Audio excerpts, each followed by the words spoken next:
Maka kita bisa mencontoh mereka, ya, para salafus saleh terdahulu, yakni dengan melakukan ketaatan-ketaatan, dengan melakukan amal saleh yang tentunya amal saleh tersebut disyariatkan pada waktu tersebut. Nabi bersabda, "Idza ataita mabja'aka wa ma khalaqtul jinna wal insa illa liya'budun." Bismillah. Alhamdulillah, wassalatu wassalamu ala rasulillah wa ala alihi wa sahbihi wa mawalah. Amma ba'du. Kaum muslimin yang dirahmati oleh Allah Subhanahu wa taala, alhamdulillah begitu banyak nikmat yang Allah berikan kepada kita semua. Di antara kenikmatan yang Allah berikan adalah Allah memberikan umur, memberikan kesempatan kepada kita untuk berjumpa dengan bulan Al-Muharram, bulan Muharram.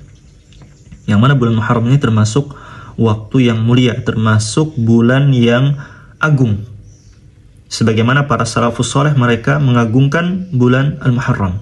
Disebutkan di dalam kitab Lataiful Ma'arif, Abu Utsman An-Nahdi rahimahullahu ta'ala, beliau mengatakan para salafus saleh, orang-orang saleh terdahulu, mereka mengagungkan 3 waktu dari 10 hari yang utama. Yang pertama adalah 10 hari terakhir dari bulan Ramadan. Ya, mereka sangat mengagungkan 10 hari yang pertama ini. 10 hari terakhir bulan Ramadan. Kemudian yang kedua adalah 10 hari pertama bulan Dzulhijjah. Mereka juga mengagungkan 10 hari ini, ya.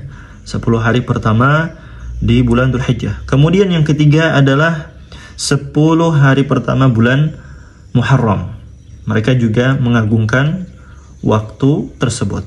Maka kita bisa mencontoh mereka, ya, para salafus saleh terdahulu, yakni dengan melakukan ketaatan-ketaatan, dengan melakukan amal saleh yang tentunya amal saleh tersebut disyariatkan pada waktu tersebut.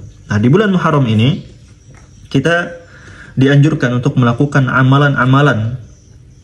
Di antaranya adalah berpuasa. Di antaranya adalah berpuasa. Ini yang pertama. Sebagaimana sabda Nabi sallallahu alaihi wasallam, "Afdhalus siyami ba'da Ramadan syahrullah al-Muharram." Hadis riwayat Muslim. Afdhalus siyam, puasa yang paling utama ba'da Ramadan. Ba'da Ramadan, setelah bulan Ramadan.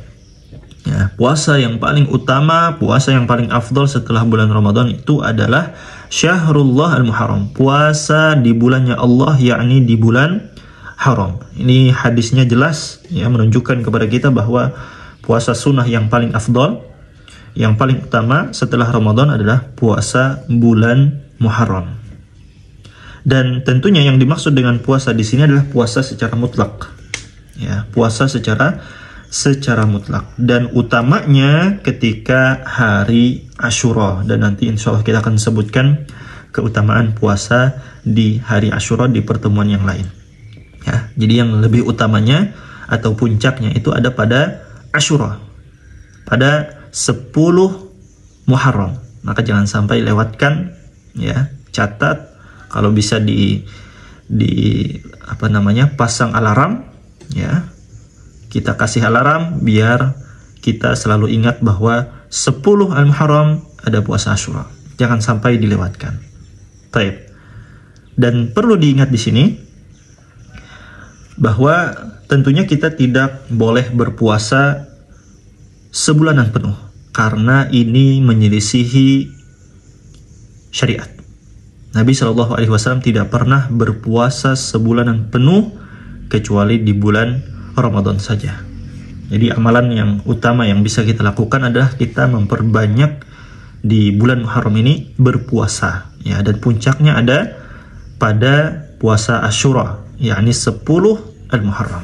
Nah, ini yang pertama. Kemudian yang kedua, hendaknya kita memperbanyak amal soleh.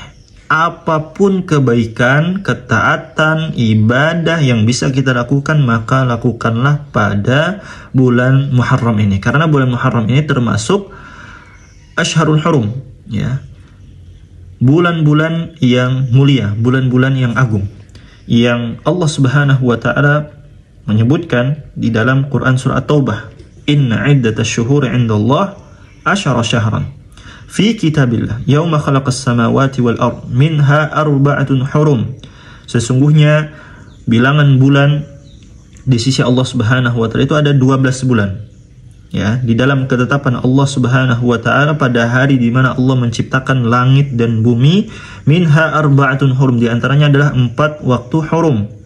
4 waktu yang mulia. Dzalikad dinul qayyim, itulah agama yang lurus kata Allah Subhanahu wa taala. Fala tadhlimu fihinna anfusakum, maka janganlah kalian menzalimi diri-diri kalian pada waktu tersebut. Dijelaskan oleh para ulama, kita dilarang untuk melakukan kemaksiatan-kemaksiatan pada bulan-bulan haram tersebut. Ya, termasuk bulan Muharram. Bahkan para ulama menyebutkan dosa yang dilakukan di luar daripada bulan Muharram itu dosanya biasa, ketika dilakukan pada bulan haram, dosanya bisa menjadi berlipat ganda. Ya, dosanya lebih besar dibandingkan di hari-hari yang lainnya. Dan sebaliknya, dijelaskan oleh para ulama, kalau dosa-dosa di bulan haram itu dilipat gandakan, maka amal soleh yang dilakukan pada bulan haram itu pun akan dilipat gandakan oleh Allah Subhanahu wa taala. Maka kebaikan apapun, amal soleh apapun yang bisa kita lakukan pada bulan haram, ya, di antaranya adalah bulan Muharram, maka jangan sampai dilewatkan. Bersedekah, ya, salat sunnahnya dijaga, kemudian berdoa kepada Allah, kemudian berbakti kepada orang tua, kemudian membantu orang lain, menolong orang yang susah, kemudian banyak kebaikan-kebaikan yang bisa kita lakukan, dan tentunya kebaikan tersebut hendaknya sesuai dengan syariat, ya, sesuai dengan tuntunan, ada tuntunannya. Jangan sampai kita melakukan hal-hal yang tidak ada tuntunannya, yang itu nanti jatuhnya pada kebid'ahan. Nah, ini yang kedua. Kemudian yang ketiga yang bisa kita lakukan adalah hendaknya kita memperbanyak bertaubat. Secara khusus memang kita tidak dikhususkan untuk bertaubat hanya di bulan Muharram saja, tapi kita diperintahkan bertaubat setiap waktu. Ya, setiap saat kita diperintahkan untuk bertaubat. Ya ayyuhalladzina amanu tubu ilallahi taubatan nasuha, wahai orang-orang yang beriman, bertaubatlah kepada Allah dengan taubatan nasuha. Artinya di sini tidak terkait dengan waktu, ya, tidak ada pengkhususan waktu. Kita diperintahkan untuk bertobat kapanpun, maka hendaknya kita bertaubat kepada Allah Subhanahu wa taala. Dan tentunya pintu taubat senantiasa dibuka oleh Allah Subhanahu wa taala, ya, dan akan ditutup ketika ajal kita telah sampai atau ditegakkannya hari kiamat. Tidak ada lagi taubat. Karena kita tidak mengetahui hal tersebut, maka hendaknya kita segera bertaubat kepada Allah. Dan kenapa di sini kita sebutkan taubat? Karena kita tahu bahwa keburukan itu akan memberikan dampak buruk. Ya, setiap keburukan, setiap kemaksiatan itu akan memberikan dampak buruk. Di antara dampak buruk daripada dosa kemaksiatan yang kita lakukan adalah adanya rasa malas ketika kita melakukan kebaikan. Kita tidak bisa menikmati ibadah yang diperintahkan oleh Allah Subhanahu wa taala. Kita mau memaksimalkan di bulan Muharram ini dengan melakukan ketaatan-ketaatan, kita ingin menikmati ketaatan-ketaatan, hal itu akan sulit kita dapatkan kalau kita tidak bertaubat. Maka kita perlu bertaubat, ya, minta ampun kepada Allah Subhanahu wa taala. Dan bukan hanya di bulan Muharram saja, tapi di bulan-bulan yang lain pun hendaknya kita senantiasa meminta ampun kepada Allah Subhanahu wa taala. Terlebih di bulan-bulan haram ini yang dosa-dosa dilipat gandakan, maka perlu untuk meminta ampun kepada Allah, bertaubat kepada Allah Subhanahu wa taala. Nah, ini di antara perkara-perkara yang bisa kita lakukan di bulan Muharram ini. Yang pertama, hendaknya kita memperbanyak berpuasa, ya.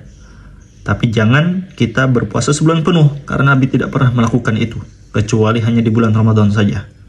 Dan puncaknya itu ada pada 10 Al-Muharram. Kemudian yang kedua adalah hendaknya kita memperbanyak melakukan kebaikan-kebaikan, ketaatan. Ya, amal soleh apapun yang bisa kita lakukan, lakukan. Berzikir, membaca Al-Quran, bersedekah, berbakti kepada orang tua, menyambung tali silaturahim, dan kebaikan-kebaikan yang lainnya. Kemudian yang ketiga adalah hendaknya kita memperbanyak bertaubat kepada Allah Subhanahu wa Ta'ala. Semoga dengan itu Allah berikan taufik kepada kita untuk bisa menikmati ibadah, memperbanyak ketaatan, ya, terkhusus di bulan Al-Muharram ini. Baik, hada ini yang dapat kita sampaikan. Insyaallah kita akan lanjutkan di pertemuan yang lain. Wallahu taala a'lam. Wa sallallahu ala nabiyina Muhammadin wa ala alihi wa sahbihi ajma'in. Walhamdulillahirabbil alamin.